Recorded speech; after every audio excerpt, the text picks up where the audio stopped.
You're locked in to the hottest station on the planet. Resistance is futile. The revolution has begun.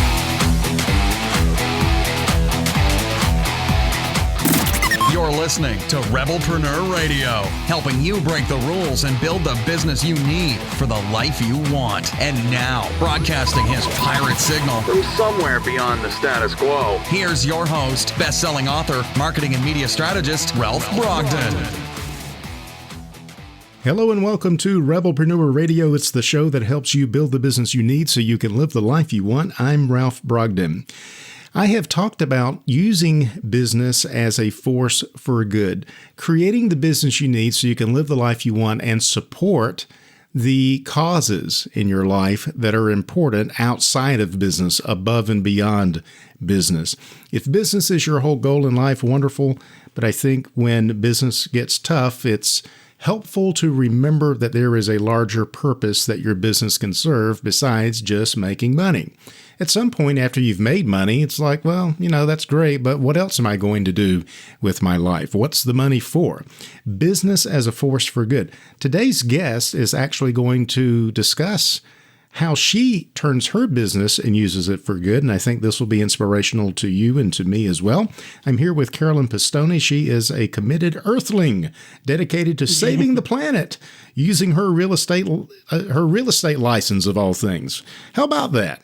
I thought that was impressive. I love that. Carolyn is the president and managing director at Clear Blue Commercial. She has held numerous senior positions in the entertainment, real estate, and high-tech industries, and these experiences have inspired her to work to build a supportive, innovative, and collaborative environment for clients, team members, and yes, even the planet to thrive. Carolyn, welcome to Rebelpreneur Radio. Thank you so much for that lovely introduction. I will strive to live up to it. Well, I think you're doing a great job so far, so good. Can't wait to find out more about how you think we can use business as a force for good. I love that you are a committed earthling. What does that mean to you? Explain that to our listeners. Well, it's been interesting because that term committed earthling is on my bio on our website. And I have had, when I have submitted proposals, I have had competing proposals that made fun of that phrase. And it just makes me think, well, what are you if you're not a committed earthling? I try to look at who I am and what my purpose is in all things. And I am an earthling first. I'm an earthling first, and then I'm a human, and then I'm a female, and then I'm a citizen of the United States, and then I'm a Californian, and then I'm a business owner. And so when I look at it that way, but I am an earthling first. I am committed to this planet. You were born and raised on this planet, right? Pretty much, I haven't left it that I know of. And everybody I know too, and everybody I serve. And as much as we would like to be excited about extraterrestrial travel and life, the fact is that we are living on such a unique and special planet with a diversity of life that, to our knowledge, is unmatched, certainly in our universe. And perhaps in our galaxy and beyond. So I drive around in my electric car. I drive around every day, and no matter what else is going on, I look around and think, look where we get to live. It's also amazing and beautiful. Yeah. So that's what committed earthling means to me. Yeah, wonderful. Well, it sounds like that you have recognized the stewardship of our planet and the stewardship of your life on this planet, and then creating a business that helps you leverage that stewardship for the greater good. So tell us about your business and how you are saving the planet using your real estate license. Well, I'll give you a really brief origin story. Mhm. In general, I like to think I'm a really good person, and I want the world to be a better place because I was here. Um, but I was working for a large real estate company, and we were on the 47th floor in a building in San Francisco that overlooked the Bay Bridge. And I was doing property management for them. And I used to love sitting in my office and looking out over the bay and seeing the Port of Oakland and the Port of San Francisco, which are two of the busiest ports in the world. Um, and that Golden Gate Bridge is the gateway to Asia and the whole Pacific. So a ton of commerce comes in and out of there all day. And I used to love to watch the ships. And I was there the morning that you may have heard about this on the news, but an oil tanker called the Costco Busan. It was a very foggy morning. It actually hit the bridge. It hit one of the pylons on the bridge, and it drifted off to the side. And when the fog lifted, we could all see this tanker leaning over on its side, just spilling its contents into the bay. Mm. And I watched it sit there for 7 days. And I continued to see all the traffic coming in and out. Traffic did not slow down. Hundreds of ships coming in and out, dragging that oil back out into the Pacific Ocean, and it's polluting the whole rest of the bay and going up the delta. And I thought, if I had dropped a bottle of cooking oil when I was bringing in my groceries, I would close off the front door, I would clean it up, and then I would let people come in and out. Right. There was no mechanism to do that, to shut down that Golden Gate. And it made me think that, as humans, we have put ourselves above the planet, above animals, above plants. But now we have put commerce above humanity. Yeah. And that made me really, really want to use my life and my business as a force for good. So now I have a commercial real estate business. We do primarily large-scale property management and some brokerage for big corporations and government entities.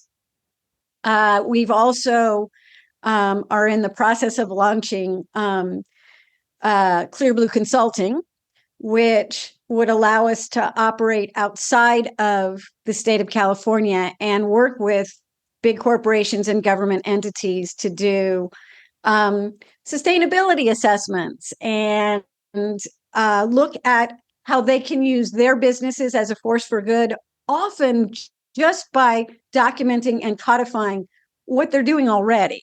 It's often when I talk to clients, they're very, very concerned that green is more expensive. And my first question is, well, compared to what? compared to sea level rise and not having clean water to drink and air to breathe and not having a planet that can sustain life. That seems pretty expensive to me. But well, when you put it in those terms, that, exactly right. Yeah, yes. That's kind of expensive. So then anything is more cost effective than the annihilation of our planet. Right. But the other part of that is that the meme, I'll call it, this notion that sustainability initiatives and initiatives towards reducing carbon reducing carbon emissions and social justice and all of these things, they're not inherently more expensive. And I've really set out to prove how we can actually increase our clients' ROI and increase our clients' bottom line by doing some of these green initiatives and these changes. There are some interests in the world that profit greatly from this not happening. and which is how this green is more expensive thing has been so propagated. There are so many things we can do every day. And I should go back and say that Clear Blue Commercial is, we're a certified green business. We are a certified woman-owned business. We're a certified small business, and we're also a B Corp. And for those of your listeners that don't know what a B Corp is, you first of all, Google it. It is a large growing movement of people who are using business as a force for good. So it has made us part of a community of people and businesses. And you may be surprised to note that there are some very large businesses whose names you would recognize who are B Corps. When we started our company in 2014, we did it with the intention of getting all of these certifications. We were really planting a flag of, here's what we want to do with our company. We were I think we were B Corp number 1900 in the world. And this is a worldwide, global initiative. There are now a little bit over 7,000 B Corps in the world, and it's growing on a regular basis. Ben and Jerry's is a B Corp. Patagonia is a B Corp. There are some other big companies that have also signed on to the B Corp movement. And the B Corp is really the understanding that we are agreeing to a much larger responsibility than just financial return to our shareholders. We have to prove every time we recertify, we have to prove that we're providing benefit to the environment. We're providing benefit to our communities. We're looking at our supply chain. We're looking at how we treat our employees and who our employees are, who our clients are. What do we do and what do we do for them? So it's a legitimate way to document the good that we want to do in the world, and also join together with all these other businesses to do business a little bit differently. Sure. Because there are mandates starting to happen from these big corporations, and part of the impression of green being more expensive has to do with the fact that there are large systems in place that aren't used to adapting to change quickly. So what are some examples of things that a company might do? I mean, I've got a little bit of experience, not a whole lot, but some knowledge based on previous working with clients. For example, now I forget geothermal, for example. Instead of using coal or gas to heat your building, you lay pipe underground, you recirculate the water through the pipe. That helps to offset, makes it cooler in the summer, makes it warmer in the winter because the ambient temperature is about the same underground regardless. So sure, there's some investment up front to get that system, but then it's eventually you get that back in savings. So there's some cost up front. You save the money in the long run, and you're doing better for the environment. So that's one example of a green initiative or something that would work. What are some others? I was going to say I'm pretty agnostic in terms of how we get there. First of all, the greenest building is one that's already built, because it is, I don't want to say easy, but it is very simple to take land and build a building or a facility with the greenest innovation, with passive solar, with active solar, with geothermal, with all the different things, with non VOC carpet and paint, and all of these kinds of things. There's plenty of technology around that. But we have to look at what have we already built and how can we make that, as there's a term in real estate called highest and best use. Mm-hmm. And what it really means is how can a landlord squeeze every last dollar out of their space? Can we lease the roof? Can we, lease air rights? Can we, what's the most we can possibly charge? And Right. What's the biggest tax write-off we can get? And in our business, we've kind of expanded that to the highest and best use is how can we honor the ecosystem in which this building is. And I'll give you one example. There continues to be a huge drought in California, which everybody should be much more concerned about than they are, because they don't realize that California is a huge agricultural state, among other things. We feed a good portion of the world, and we're the 5th largest economy in the world. So we're competing with, we're ahead of about 80 other countries in terms of what we're contributing. Right. So in this drought, we all the municipalities in California had rules about not watering your lawn. So I worked in a giant office park, and I drive in the morning and you see all the sprinklers going and, running out into the gutters and down into the storm drains. And I reached out to our landscaper on one of the buildings that we managed and said, I want to do a turf conversion. It feels like a sin to have a lawn. Let's remove the lawn. Let's remove the sprinklers.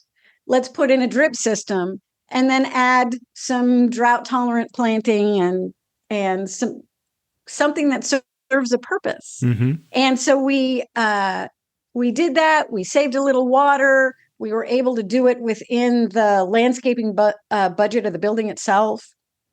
So it was a win-win for everybody. I didn't even have to ask the landlord because I stayed within budget, and it was all great.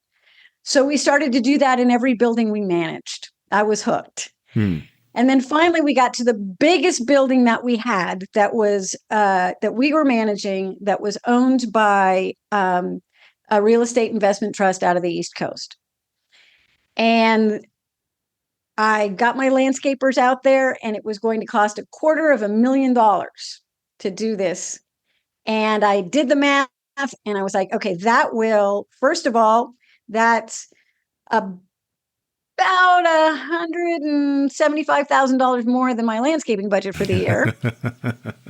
And it will pay for itself in water savings in 32 years. And that's kind of a non-starter for any investment landlord. Yeah, I don't want to wait 32 years to get my money back. So how do you overcome that? What we did is we reached out to the city and the water district, because it was during a drought, and they were giving all kinds of incentives. And then I reached out to a local nonprofit that was helping people transform their lawns at their homes. And and then I went back to the landscaper and said, look, this bid is it's almost completely labor and materials. If I can get the materials donated and I can get you volunteers for labor, would you do the prep work? Would you, take out the sprinklers and do that part of it? Yeah. And they came back and they said yes, and they gave me a bid that was exactly what that landscaping budget had been. It was originally supposed to take 6 weeks. We did it in 6 hours. We got 150 volunteers. Oh, we volunteers. Had 2 bands. Okay. There was a massage school across the street. We got them to bring all their chairs over, and everybody who volunteered got to get a little massage. There were snacks.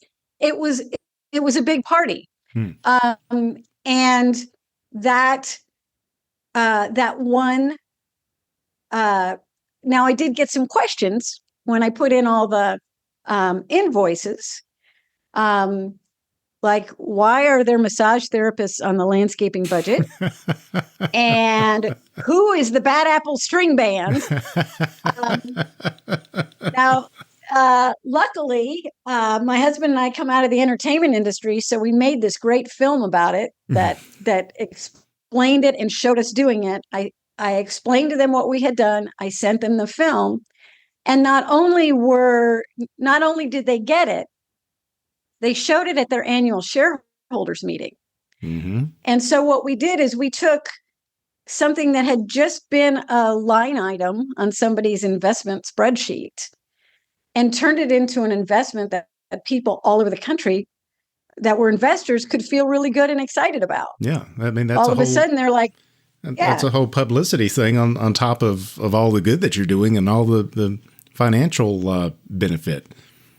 Yeah. So it was a win-win. And we did a similar thing on a large, we just installed, and I say just, I mean 2 years ago during the pandemic, we installed 100,000 square foot solar array on 3 buildings that we manage as a subcontractor for a division of the state of California. We were able to do that with no out of pocket from the landlord, no out of pocket from our client, and no out of pocket from the state. We were able to simply get them cleaner, cheaper energy right away that is going to save them money for years to come and is a hedge against inflation because the price of the sun does not go up. That's a good point. And so I like to say, if you're a taxpayer in the state of California, you're welcome. So, but now what you're doing is expanding beyond California and consulting with other companies who could make these changes and also see the benefits financially, as well as the goodwill, the publicity, and the satisfaction of giving back to the planet. There are also there's a lot of legislation and a lot of mandates, both from government contracts and big corporate contracts, where you have to account for what are you doing? What are your green initiatives? What are you doing for sustainability? And I actually had a client of mine that is a national organization call me up and say, we're doing this proposal and they want to know what we're doing. And we don't even have a department for that, for green stuff. So tell me about those solar panels that you did again. I'm like, well, first of all, here's a video. Because, but that's what got me started thinking, wait a minute, this is something where we could really help. I get the question a lot, do you only work with green buildings or do you only work with, like-minded clients? I hate the term like-minded, by the way, because it sort of negates that anybody could have a differing opinion and it takes away respect for that. I also feel that we don't get as much impact preaching to the choir. If a large corporation, regardless of what else they're doing with their time and money and product, if they can see an opportunity to get bigger contracts and get more contracts by following some of these mandates, then we can come in and help them. And what I found is that humans overall are great and they love the earth. And we're finding ways to align business objectives with the objectives of the planet and humanity. Yeah. And that's what we can offer to other companies. Very powerful. What do you think is the greatest challenge?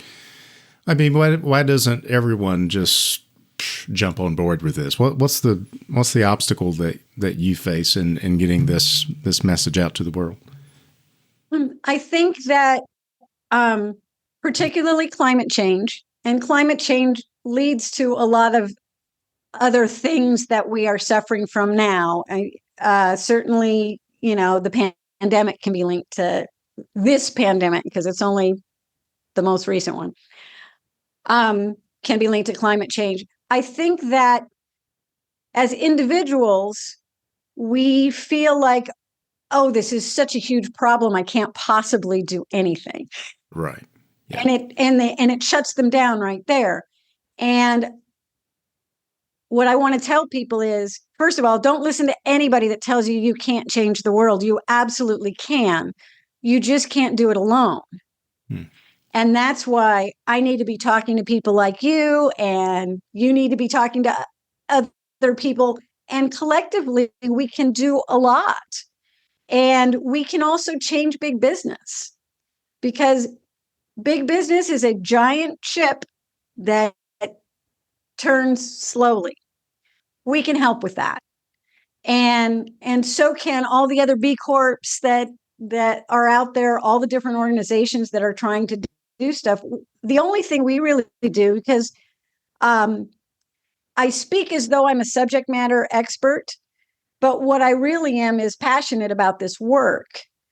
Because as I told you earlier, I'm agnostic. I don't think everybody needs to do geothermal, or everybody needs to do solar, or everybody needs to do this or that.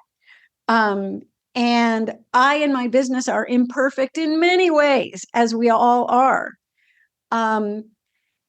And we need to celebrate and document and codify what we're already doing that's good. Mm-hmm. And then we need to look for opportunities to expand on that. And just by doing that on a daily basis, we're improving the planet, and we're improving humanity, and we're improving life for us all. I love it. So the website is clearbluecommercial.com in case you want to find out more about that. And you can also Google B Corp and see what's up with that. Definitely. Carolyn, what are you working on right now that's got you really excited? Well, I just wrote a book. Oh, wow. That's going to be coming out in May of 2024. And I was part of an anthology that is going to be coming out in March of 2024, where I talk a lot about the planet, but also about life in general. My book is called Open for Joy, and it looks, I was originally going to write two books. I was going to write one that was just about business and one that was just about my personal journey. And I had two notebooks, and I found myself holding both of them in my hand frequently, trying to figure out where something goes. Yeah. And for me, all personal is business, and all business is personal. You know, they all live in this same body and soul. Mm-hmm. And I'm looking at increasing joy in my own life and increasing joy in the world as a result. So I'm very excited about that. I'm very excited about how our business is growing and how more and more people seem to be jumping on board and wanting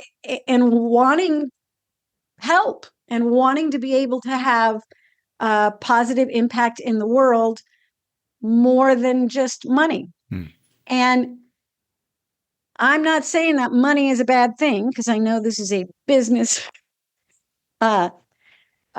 broadcast. Money is just a tool. It's not even really a real thing. That's true. It's not a real thing. And so much of what we spend our focus and our efforts on have to do with money. And I've been a millionaire, and I've been bankrupt, and I can tell you I'm still the same person, the same way. I didn't change my name or my address. I, am still married to the same wonderful person. So it's really been freeing to look more at the overall benefit that can be created through our living activities. And that's what's been the most exciting for me. And we just won 2023 Women Business Enterprise of the Year for WBEC Pacific. So people are listening. Wonderful, wonderful. Well, it's really it's really a good thing, and I'm glad that you were able to come on and share your passion for it, because it's I think people do get overwhelmed as they do with so many things, where the problem seems so big and the scale is so large, they don't know what to do. And I think you really have a good gift for breaking down those things that seem complex and overwhelming, making them achievable and doable. Not doing everything all at once, but let's start with what we have. Let's start with what we can do, and let's do those things. And so it's going to be exciting to see how far you go with this. Any final thoughts or words of wisdom you'd like to leave with our listeners? I frequently find that people, when I talk about what I do, people will come up to me and confess all the things that they do wrong, that they feel bad about, that they really love their Ford F-150, and or all these different things. And what's important to me is that we celebrate what we are doing. And we don't, all of us are imperfect.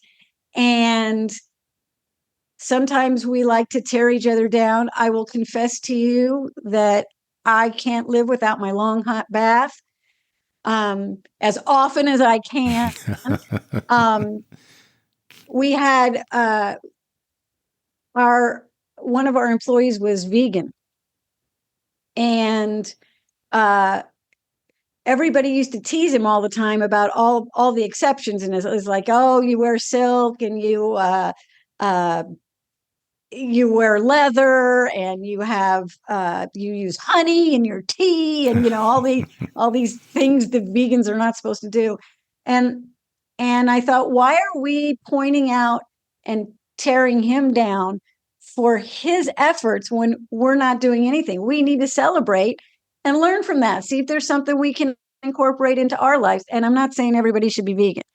I'm just saying that we need to look at what we are doing and what we can do and celebrate that, and accept the fact that we are all imperfect in many ways.